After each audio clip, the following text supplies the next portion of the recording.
Here's the bottom line up front. I need two things from you in today's episode. The very first thing is I want you to fully check out this hunting rig / camping setup with the Ford Maverick, because the reason is number two, I need you to comment ideas to make it better. For those of you that already camp, or maybe you have done some research on the Freedom Camper, or maybe some other things that you're going to see in today's episode, I need to know ways that I can become more efficient. I need to know ways that I can improve, and I need to know some ideas on things I want to do, but I'm not really sure the best way to go about it. So please be sure to put that in the comments. Let's go ahead and dive into this episode.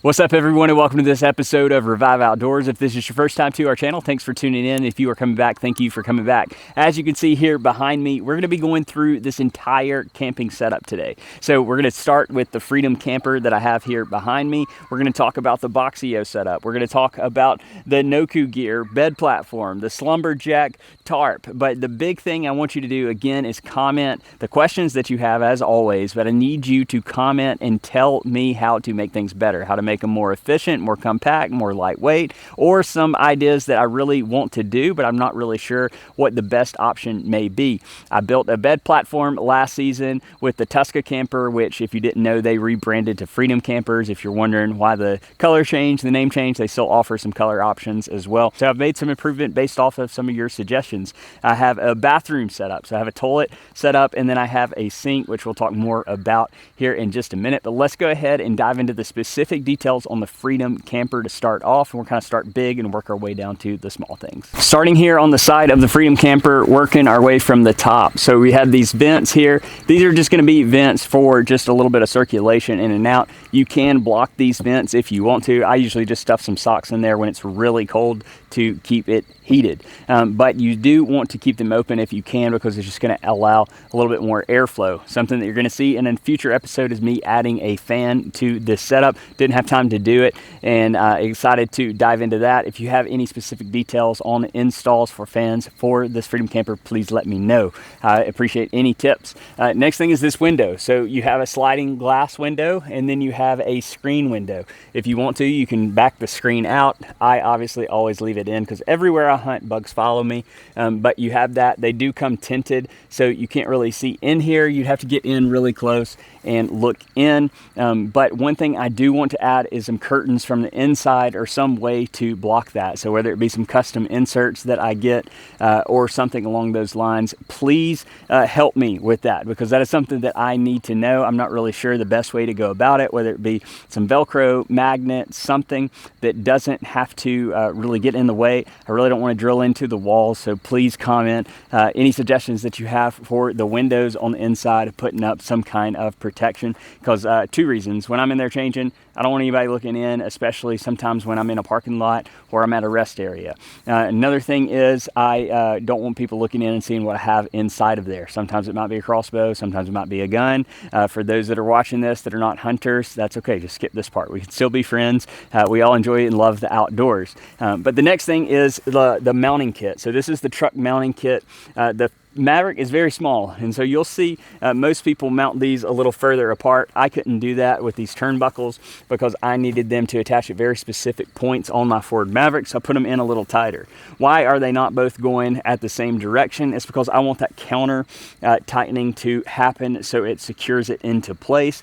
I do not have it to where it sets up here on the front, because I have seen over time that it will make a little bit of squeaking noise. So I back it off just a tad off of the truck, so that way it doesn't make any squeaking noise as I go off-road and make any of my adventures. I want them to be peaceful. I don't want them to be noisy, and I can't stand little squeaking noises. And so make sure you don't push this thing all the way to the front unless you have some kind of dampener there. I just have straight metal here on the front, so it makes that noise. One thing I'm also interested in doing is they have these two mounting bars here. So you can put a roof rack, you can put a few other things on here. I'm undecided. Do I want to put a shower tent going off of the side? Do I want to put, instead of my Slumberjack tarp that I usually have off the back, do I want to install something where it's one of those canopies that come out, 183, 240, whatever degrees, swing all the way around? What I really want is something that comes out and has walls, because that way I have the privacy, but then I also have the protection from the wind. If I need to change, if I need to eat, whatever the case is, I have that protection or that privacy as well. So again, comment, let me know what you think. Roof rack, shower tents, all the things. Let's dive inside. First thing is how do I get up in here? I have a chair down there that I take in and out.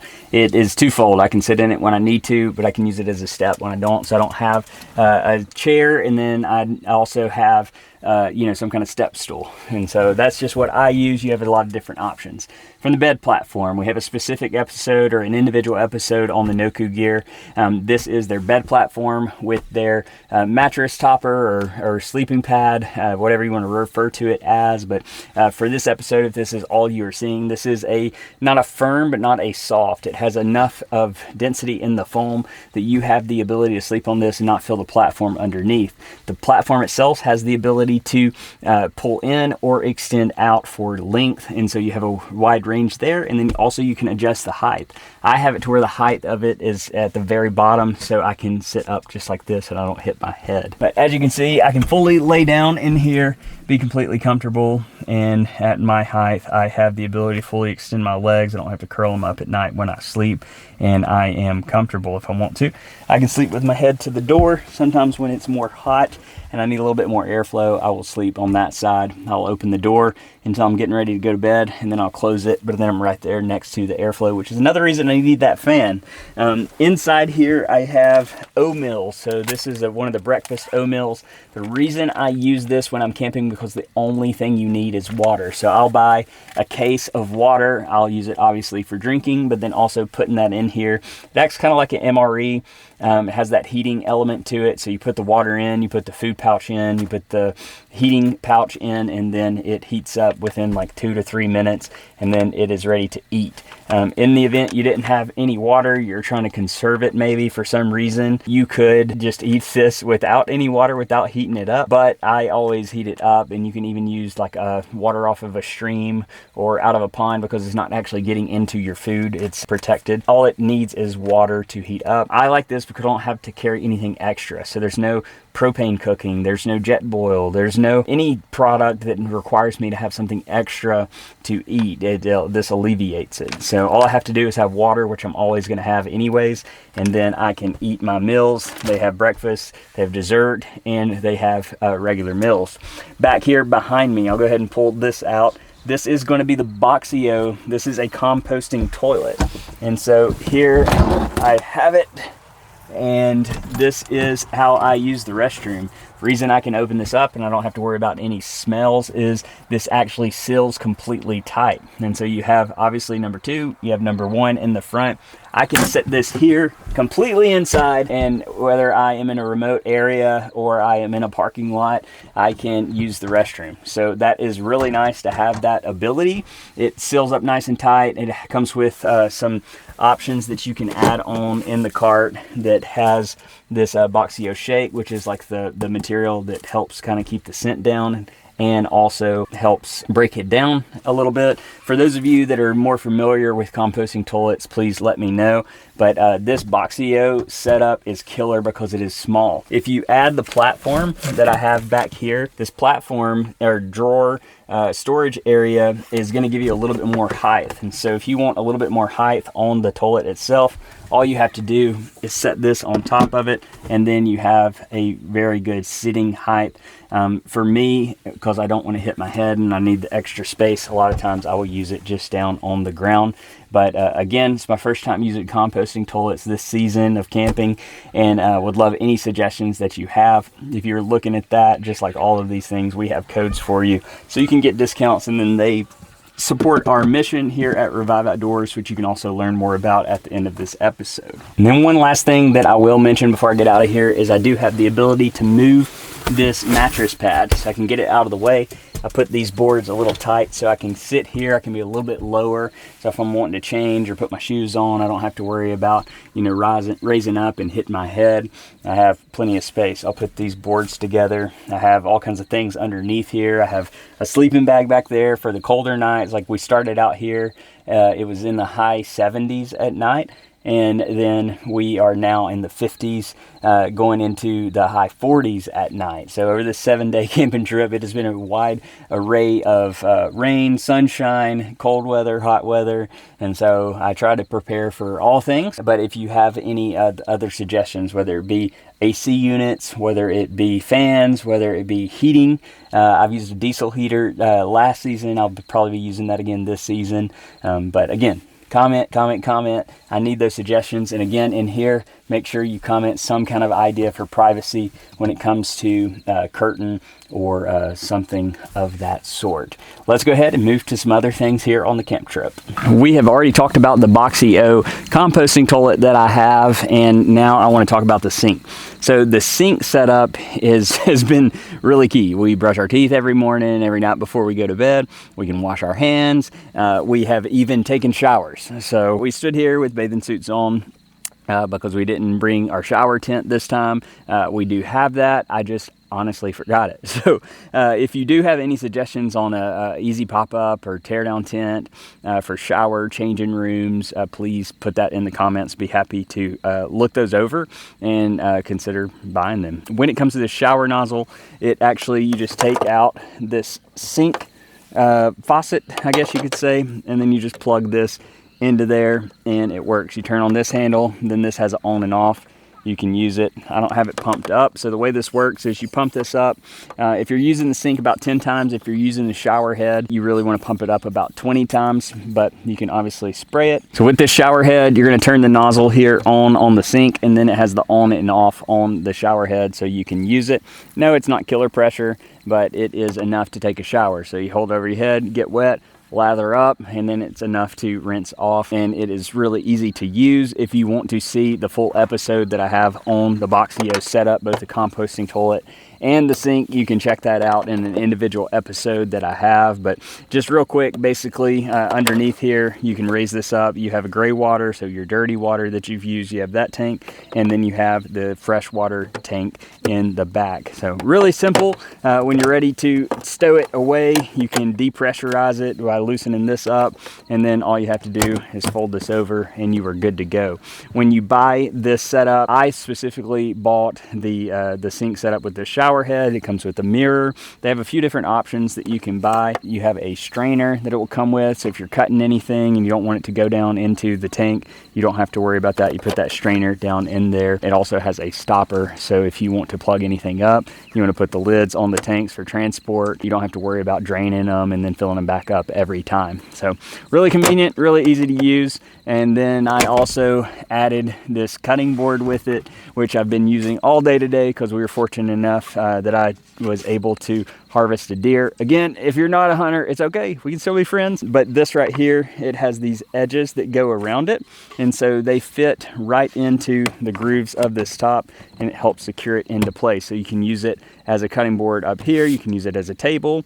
You can eat on it. Obviously, if you're putting raw food on it and you're not cleaning it later before you eat, I wouldn't recommend that. But if you have any other suggestions when it comes to cooking, any kind of materials, all you have to do is take off this bottom. Similar to the toilet, you have a tray here. So I have room in here for silverware, plates, seasoning, whatever I need. Have some seasoning and stuff here, and I have some fork and a spoon that I have, and need to add some other things. So make those recommendations in the comments. Now let's go ahead and transition over next to this Slumberjack tarp. I got a lot of Facebook ads on this thing, and just honestly, I did what most of you do. When you get a bunch of ads, you eventually buy it. I love it. Actually, the way I typically will run it is I will attach it to the back of the Freedom Camper. I'll kind of loop it around, I'll pull it off, and then I'll have the post out here, and then I'll anchor off the sides. And so the reason that I only have one of the posts set up and then I tie the rest to the tree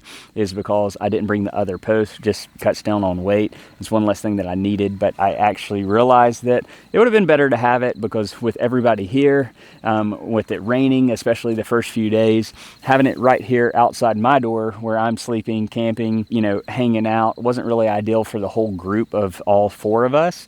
And so having that tarp, if you are with a group, to have the ability to set it up on its own as a standalone, or to attach it to your vehicle or camper, hang it off, it was really nice to have that versatility. So let's go ahead, check it out. Again, with this tarp, we only brought one pole, and so the pole gives it its height, and so it is high here at the center. We could only get so high up that tree when it was coming a downpour. We have it kind of low here in the back, but we were able to all four stand under here in the rain and have plenty of space. If you have both those poles, it's going to be a lot higher. It's going to be a lot more easy to use for a group of people. But for me, I will put it attached to the truck. I'll take this pole, I'll move it out, and so I have full room, and then I'll take the tarps and I'll put them down to the ground and anchor them, and it gives me that privacy that I need. But I'm still looking for maybe a couple other options, so comment that. But the way this is designed is it comes with 2 poles, and it comes with several of these cords and several stakes. Somebody I saw commented that the stakes aren't really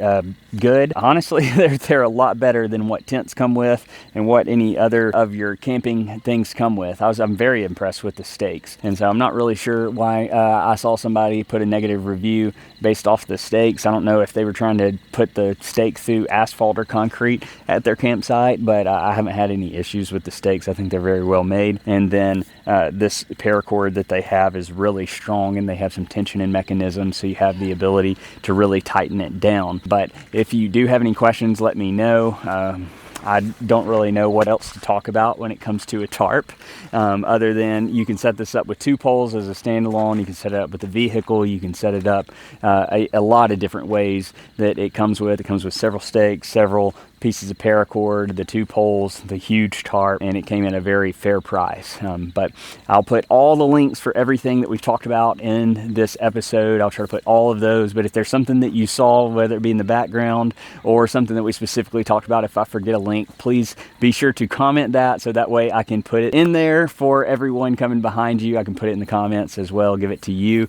But this is it. This is my Freedom Camper setup. I've been here 7 days, and this is how I have lived the last 7 days, completely off the grid. It has been really fun, but I can see some things that I kind of have those ideas about. But if you see something as you've watched this video, please let me know, because I'm always looking to get better. I'm always open to criticism, always open to feedback, because it makes all of us better, and it allows us to have more fun here on the channel together. If you have those questions, please put those in the comments as I kind of look around and kind of take a little bit last inventory on everything. I think I've covered everything for the most part, other than the inside of my truck, which I've covered in previous episodes. But really appreciate you watching. Remember that God can revive your life through the outdoors, so you can make a positive and an eternal impact in the lives of those around you. Be sure to stay tuned to learn more about our mission here at the end. Thanks again, and we will see you on the next one.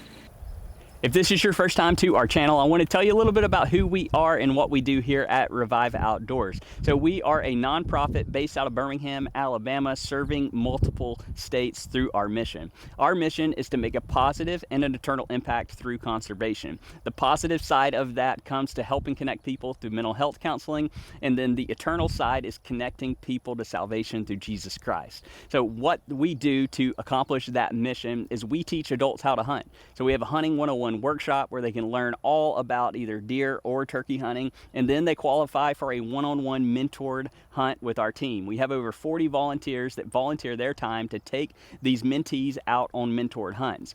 During that mentored hunt, they're going to take what they learned in that workshop and they're going to apply it to that hunt. But while they are also on that hunt, our team is going to identify where they are at in their walk in life. Do they need to take a step towards mental health counseling, or towards salvation, or towards joining our team, or maybe getting connected with the church or a small group? We want to make that positive and eternal impact, and since 2020 we've had 400 adults come through our mentorship program. We have seen over 100 get connected to mental health counseling, and we have seen 54 individuals receive salvation through Jesus Christ. So God is all in this and leading us to make a huge impact for the kingdom, and we are grateful to be a part of that. And ways that you can be a part of that is you can join our team as well, whether you're in Alabama or maybe you're in another state. We have virtual meetings where you can connect. Thank God for technology. You can connect to our team, but we would be happy to connect with you if that's something that you're interested in. If you'd like to support us financially, first thing first is use the discount codes or click on the links that we have for the products that you are looking to buy. If you click more and then you hit more again, it'll get to our show notes. You click that link. I know it's an extra step that you have to take, but it helps that company know that you came from our channel, and they will make a donation donation back to our mission here at Revive Outdoors. You can also give through Venmo, PayPal, or our website if you want to support us that way. But before you leave this episode today, be sure to like the video and then subscribe to our channel if you haven't done so yet. It's completely free, doesn't cost you anything, but helps us out a ton. And then be sure to comment any questions that you have, but also comment what you want to see in future episodes so we know what kind of content that you are looking for, so we can help you make those informed purchase decisions. But we thank you again for watching today's episode, and we will see you on the next one.